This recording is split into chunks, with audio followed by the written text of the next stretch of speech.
La soupe populaire est une œuvre bien connue dont la mission consiste à offrir des repas aux personnes les plus démunies. Dans les années 90, la soupe populaire connaît un renouveau. Derrière cette expansion se trouve une femme déterminée et joyeuse. Religieuse dans la communauté des Sœurs de la Charité, mais aussi syndicaliste, enseignante, passionnée de culture et militante souverainiste, la vie de Simone Voisine est marquée par un engagement sans faille auprès des autres. Elle est guidée par un sens aigu de la justice qu'elle puise dans sa compréhension de l'Évangile.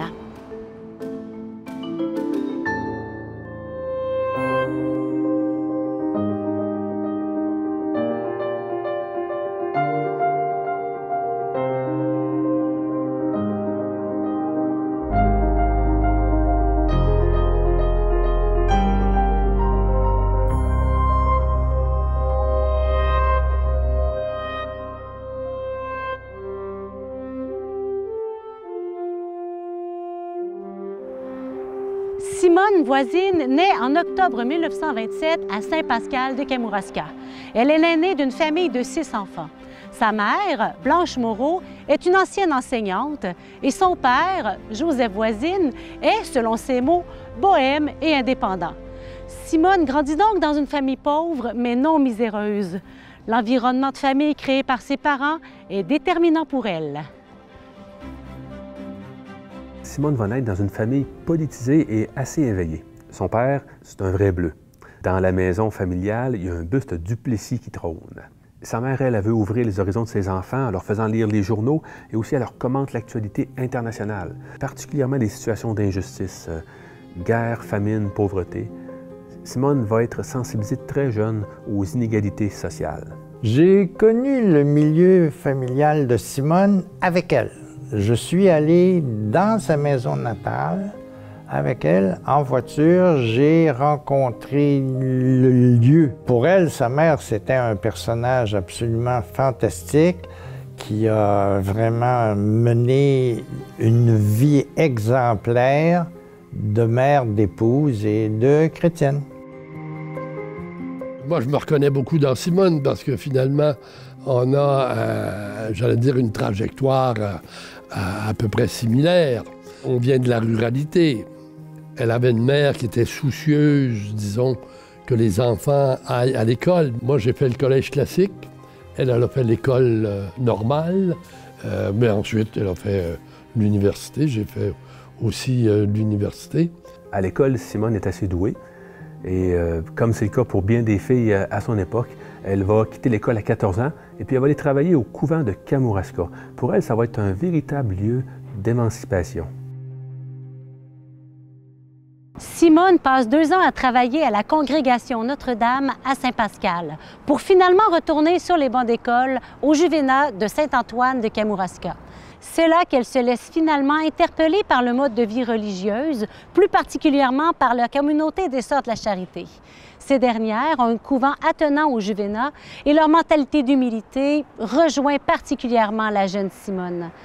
En juillet 1945, âgée de 17 ans, Simone quitte le Bas-Saint-Laurent pour entrer au noviciat à Québec.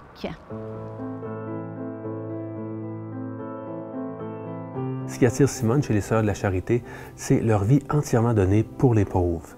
C'est pour elle l'accomplissement de ce à quoi elle aspire. Les Sœurs de la Charité sont arrivées à Québec dans les années 1850. Elles étaient déjà à Montréal et c'est quand même d'aller au-devant des gens les plus pauvres, les plus démunis, qui n'avaient pas de service, que ce soit en santé ou en éducation ou même simplement dans la vie ordinaire. Donc le mandat de ces sœurs-là était assez large et qu'elles ont continué dans tous ces secteurs-là, autant santé, éducation et, je dirais, social. Après ces années de formation, Simone devient enfin religieuse. Et là, on la nomme à un poste d'enseignante. Sœur Simone devient enseignante à l'âge de 19 ans et le restera ensuite pendant 45 ans. Dans tous les établissements où elle passe, sa manière d'enseigner, avant-gardiste, marque et étonne. Elle est proche des élèves, au point que sa communauté lui reproche une trop grande familiarité avec eux. Cette tension entre les règles strictes de l'époque et la manière de faire de Simone, proche des gens, la suivra toute sa vie. Si cela la confronte beaucoup lors de ses débuts, elle s'en accommodera au fur et à mesure avec souplesse, guidée par une grande liberté de pensée.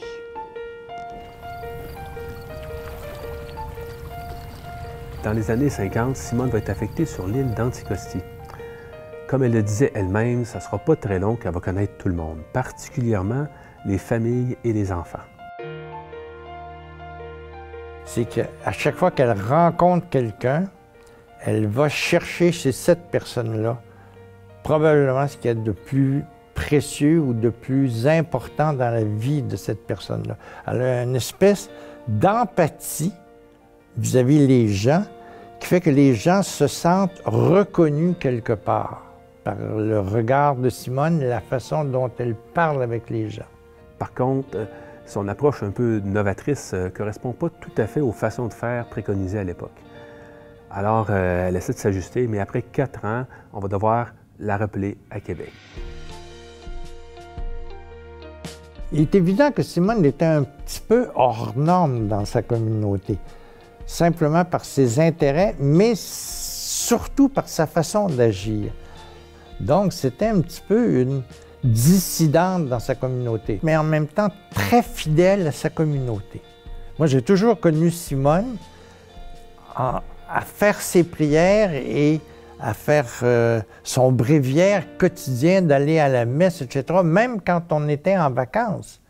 C'est quand même quelqu'un qui a bâti son autonomie, qui a bâti sa liberté, qui a bâti ses engagements en ne se faisant rien imposer. C'est-à-dire, même si elle était dans des cadres religieux et de sa communauté, quand on voit la trajectoire qu'elle a faite, elle avait une marge de manœuvre extraordinaire.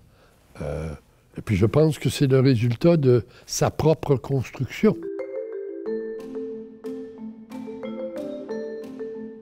De retour à Québec, sœur Simone entreprend des études à l'Université Laval. Elle va faire un bac en lettres, des études en cinéma, une maîtrise en littérature québécoise, puis aussi elle va débuter un doctorat dans la même matière.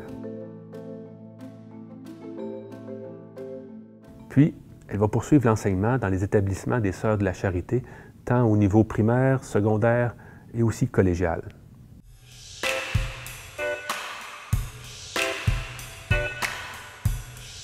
Moi, je l'ai connue surtout quand elle était au cégep.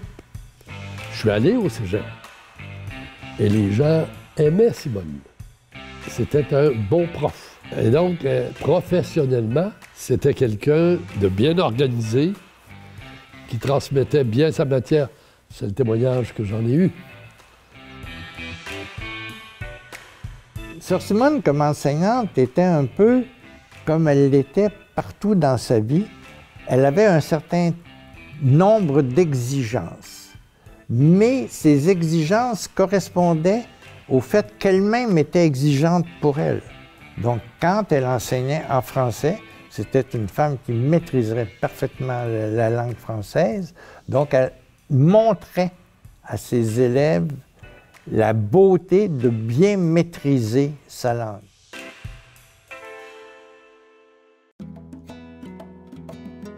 Sa communauté va rapidement voir qu'elle est à l'aise avec les jeunes, alors on va lui demander d'organiser des activités socio-culturelles.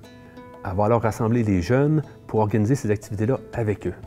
Ils vont mettre en place un ciné-club, ils vont organiser des événements pour promouvoir la poésie et la chanson québécoise. Elle va organiser des spectacles et des récitals, et c'est là qu'elle va tisser des liens particuliers avec multitude d'artistes. On pense à Raymond Lévesque, Clémence Desrochers, Claude Léveillé et même Félix Leclerc. C'est une femme de grande culture universelle et très collée à son Québec. Hein? Elle a fréquenté Félix Leclerc, Gilles Vigneault, Yvon Deschamps, parce qu'elle avait un grand copain, Jobin, qui avait des salles de théâtre et qui était agent d'artiste. Alors, Même en France, elle a fréquenté aussi. Simone a vécu dans un monde d'artistes sans que ça crée de difficultés, autant pour les artistes que pour elle, puisqu'elle était la même, qu'elle soit dans l'enseignement, dans la communauté, avec les gens de la politique ou le monde des artistes. Simone était toujours la même personne, c'est-à-dire une empathie, une générosité et une façon de mettre en valeur la personne qui lui parle. Religieuse, enseignante, férue de culture, Simone est une femme multiple et débordante d'énergie. Son engagement politique au sein du Parti québécois, puis du Bloc québécois, ainsi que ses responsabilités et son implication dans des syndicats continuent de nous révéler le portrait surprenant de cette religieuse hors norme. C'est à Gaspé, où elle enseigne de 1975 à 1993, qu'elle débute son implication syndicale. C'est quelqu'un, franchement, qui impressionnait. Hein? D'abord, elle est toute menue. Hein? C'est une petite personne physique, mais une très grande personne, à la fois intellectuelle, mais extraordinairement pragmatique.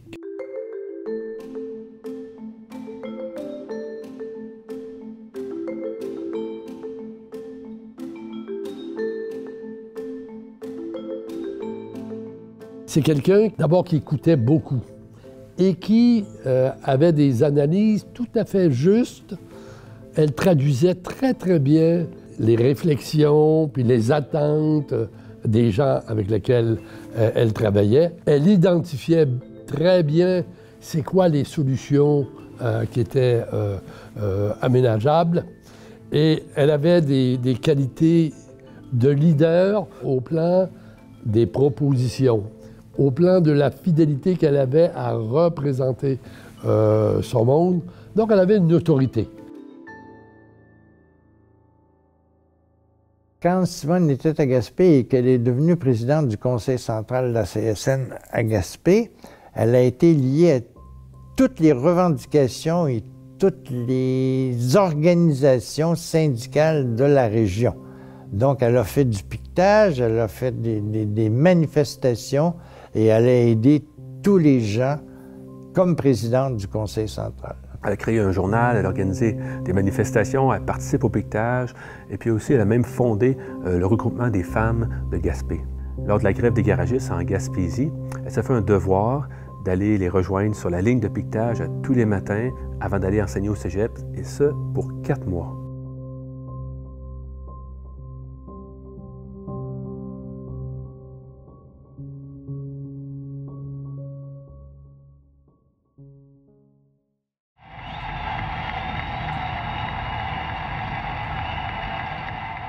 Sœur Simone a aussi un grand amour de la langue française et de la culture québécoise. Voyant à quel point cet héritage si précieux pour elle est menacé, elle va décider dans les années 70 de s'impliquer en politique. Alors elle va devenir membre du Parti québécois, puis même si elle n'aime vraiment pas ça, elle va se mettre à faire du porte-à-porte. On a toujours été habité par des valeurs, mais on avait un souci d'action. C'est-à-dire de donner des bras à ces valeurs, de donner je dirais, du concret aux rêves. Et Simone, je pense que c'est ce qu'elle a fait. Donc, quand il est arrivé que des amis que Simone avait connus dans d'autres secteurs sont devenus des agents politiques, pour ne pas dire des ministres, Simone s'est engagée à travailler pour ces personnes-là. Je pense entre autres à Agnès Maltais, pour laquelle Simone a vraiment fait même du porte-à-porte pour qu'on puisse la réélire dans la région. En 80, elle va s'engager dans la cause souverainiste. Pour elle, c'est non seulement une façon de protéger la langue et la culture québécoise, mais elle voit dans ce projet-là une façon de favoriser la solidarité entre les Québécois. Donc Simone a été vraiment, je crois, une indépendantiste souverainiste au Québec pour garder la fierté de notre langue et du pays que nous sommes. On pourrait ajouter aussi que c'était dans la suite de la vocation religieuse de Simone de garder la foi et la langue au Québec. Après une carrière d'enseignante dans l'Est du Québec, Sœur Simone rentre à Québec âgée de 65 ans. Elle commence alors à s'impliquer à la Soupe populaire qui distribue des repas aux personnes démunies. Elle débute ainsi ce qu'elle considère qu'elle a accompli de plus important au cours de sa vie. La Soupe populaire a sans doute été son œuvre la plus marquante de par les traces tangibles qu'elle y a laissées et qui portent du fruit encore aujourd'hui.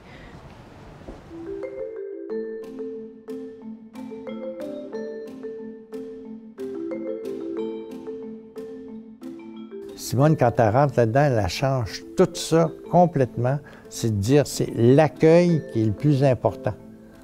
Donc, il faut être capable d'aller chercher les gens dans ce qu'ils ont de fragilité, les nourrir, mais les accueillir comme du monde ordinaire.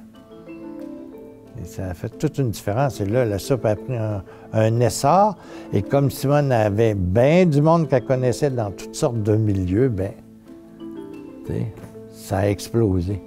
Il fallait que tout soit parfait. Les plateaux, l'ambiance, la nourriture, l'accueil, la propreté. En fait, il n'y avait rien de trop beau pour accueillir ceux qu'elle considérait comme des reines et des rois.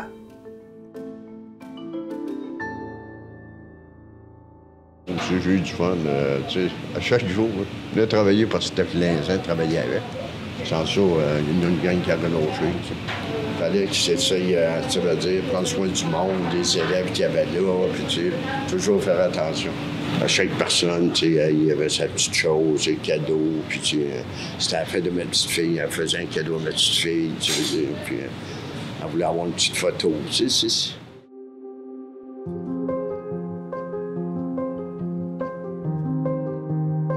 Alors Simone, c'est d'abord une femme libre, émancipée, profondément amoureuse, solidaire, et qui a toujours eu un grand projet et qui s'est constamment organisée pour le réaliser très concrètement.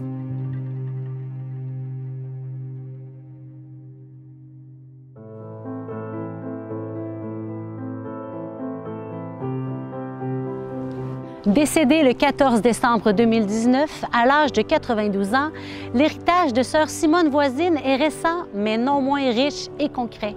Nous sommes ici dans le cimetière des Sœurs de la Charité de Québec, où repose Sœur Simone. Toute sa vie, elle l'a donnée aux autres, choisissant de vivre les valeurs de l'Évangile dans sa chair, dans ses actions. Dotée d'une grande autonomie intellectuelle, elle nous marque par l'authenticité de son amour pour les autres, affranchie des préjugés. Toute sa vie, elle a eu à cœur de donner Dieu aux autres de la manière qui lui semblait le plus juste, en exerçant la charité. Donc, c'est un témoin extraordinaire de l'évolution émancipatrice du Québec des années 50, 60 et 80. Et elle a participé à ça dans tous les engagements qu'elle a assumés. Au bout de tout ça, quand je regarde tous les secteurs de la vie dans lesquels Simone a eu des interventions, c'est toujours la même femme pleine d'empathie envers les autres. Et sa foi était donc le moteur principal de toute son activité.